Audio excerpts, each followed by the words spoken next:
안녕하십니까. 이어서 경남 소식입니다. 39사단터의 중금속 오염에 제대로 대처하지 못한 것은 낙동강 유역환경청도 마찬가지입니다. 낙동강 환경청은 정밀조사 보고서도 보지 않은 데다가 잘못된 보고서를 가지고 협의를 내준 사실이 취재 결과 드러났습니다. 보도에 송현준 기자입니다. 중금속과 발암물질로 오염된 것으로 드러난 옛 39사단터. 더 큰 문제는 가장 먼저 아파트를 지을 예정인 1, 2단지 터는 조사 대상에서 빠져 있다는 겁니다. 이런 환경 문제를 사전에 예방하기 위해 마련된 것이 환경영향평가. 하지만 낙동강 유역환경청이 환경영향평가 과정에서 부실하게 협의를 한 것으로 KBS 취재 결과 드러났습니다. 추가 조사라든가 필요하면 추가 조사를 하도록 하고 오염된 부지에는 정화를 끝낸 다음에 착공할 수 있도록 의견을 내도록 하겠습니다.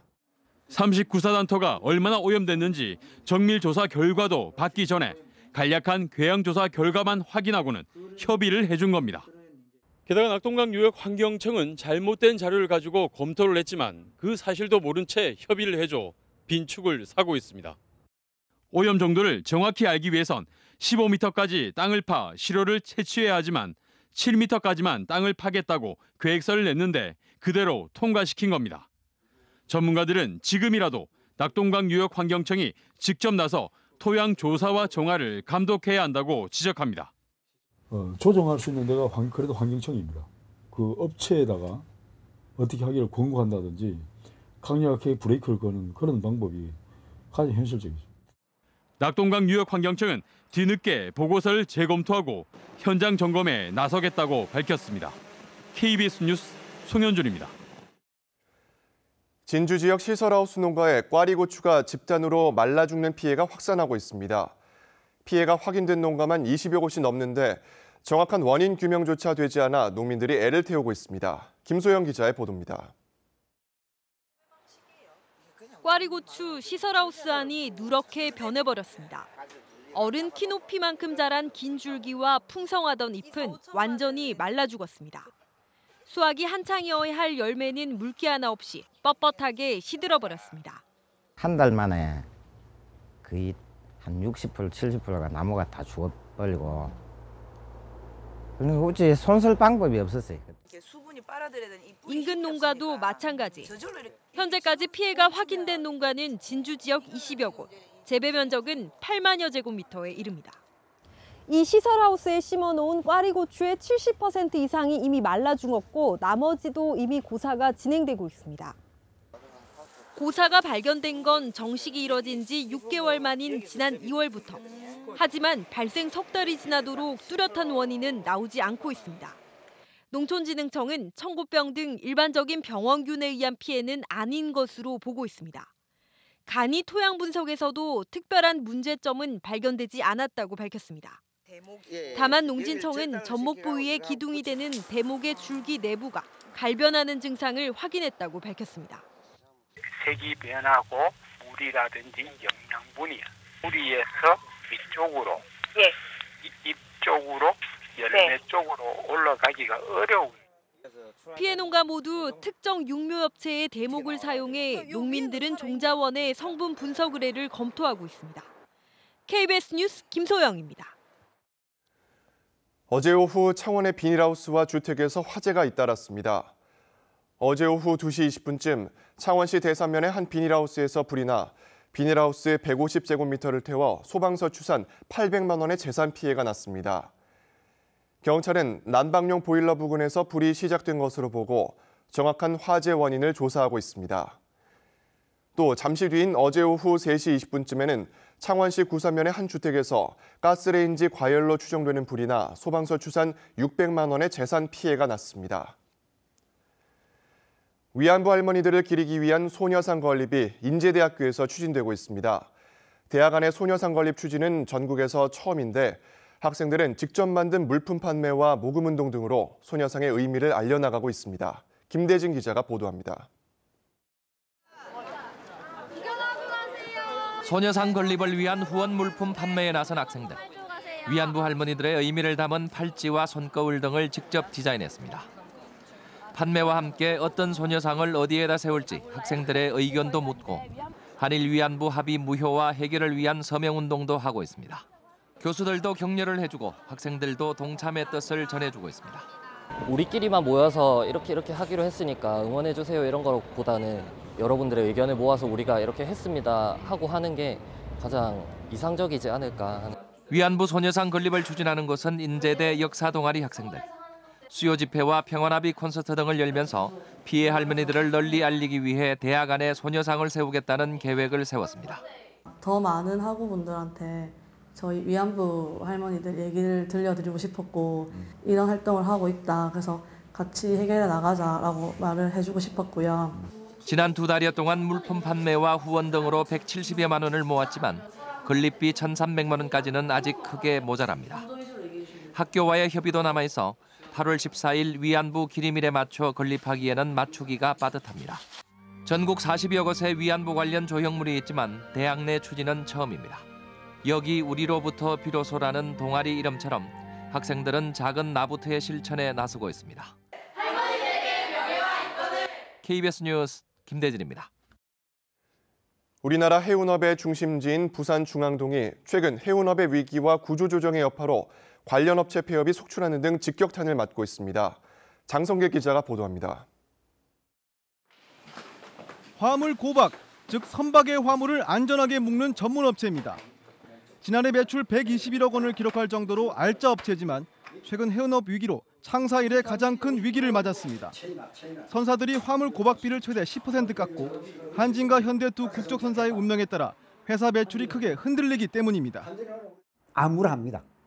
그리고 또 암담하고 정부가 이 어떤 국적 해운 회사를 키워주지 않으면은 뭐 물론 저희 회사 외라도 다른 회사들도 아마 살아남기가 상당히 힘들 겁니다. 국내 해운업의 중심지였던 부산중앙동에는 이 회사를 비롯해 관련 업체가 천여 곳이나 됩니다. 하지만 해운업 불황이 장기화되면서 폐업이 속출해 해운 대리점은 100여 곳에서 20여 곳으로 대폭 줄었습니다. 손님이 많이 줄고 해서 기본 코스트가 커버가 안 되는 그런 상황이기 때문에 다 적자를 볼 수밖에 없는 그런 입장이고. 하역과 운송 등 관련 업계도 중소형 업체는 문을 닫거나 문만 열어놓은 경우가 대부분입니다. 빌딩마다 사무실을 임대한다는 안내판이 붙었지만 임차인 구하기는 어렵고 공실률이 최대 40%가 되는 곳도 있습니다. 한 번 공실이 생기면 3개월에서 6개월간 공실이 발생되는 건 뒤집었습니다. 많이 할인된 금액을 찾아서 그렇게 해서 드리는데도 불구하고 더 낮은 금액을 찾아서 돌아다니고 하니까. 부산에 있는 해운 항만 관련 업체는 3,650여 곳에 고용 인원만 4만 4천여 명에 달합니다. 국내 해운업의 뿌리가 흔들리면서 지역 경제도 큰 위기를 맞고 있습니다. KBS 뉴스 장성길입니다.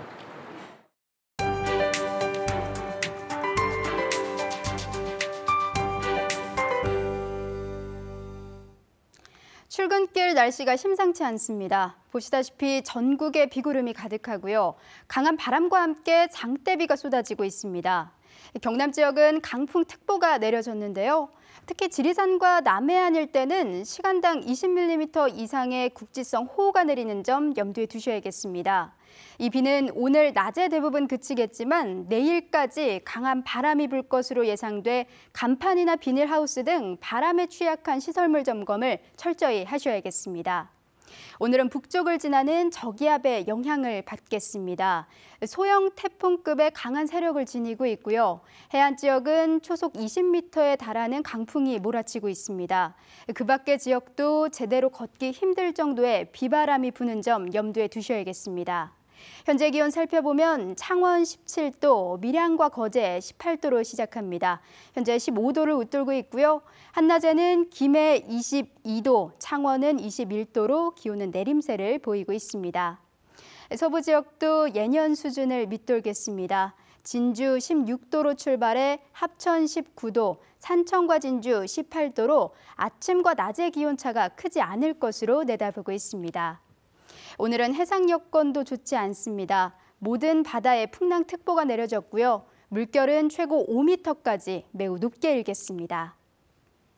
이번 주는 비 예보가 잦습니다. 임시공휴일인 금요일 다시 비가 지나겠고 오후에는 대부분 그칠 것으로 내다보고 있습니다. 기상정보였습니다.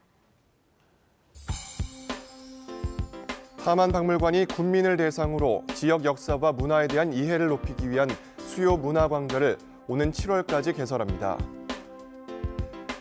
국도 2호선과 진해 국가산업단지를 잇는 진입도로 공사가 착공 10년 만에 개통돼 정상 운영에 들어갔습니다. 합천군이 목욕탕과 대회실, 경로당을 갖춘 쌍백면 복지회관을 준공하고 본격적인 운영에 들어갔습니다. 국방부가 거제시 수양동에 있는 군부대를 오는 2018년까지 연초면으로 이전하기로 최종 결정했습니다. 올해부터 직장 어린이집 의무 설치 업체가 이를 이행하지 않을 경우 최대 2억 원의 이행 강제금을 물게 되지만 경남 16개 업체는 이를 지키지 않고 있습니다.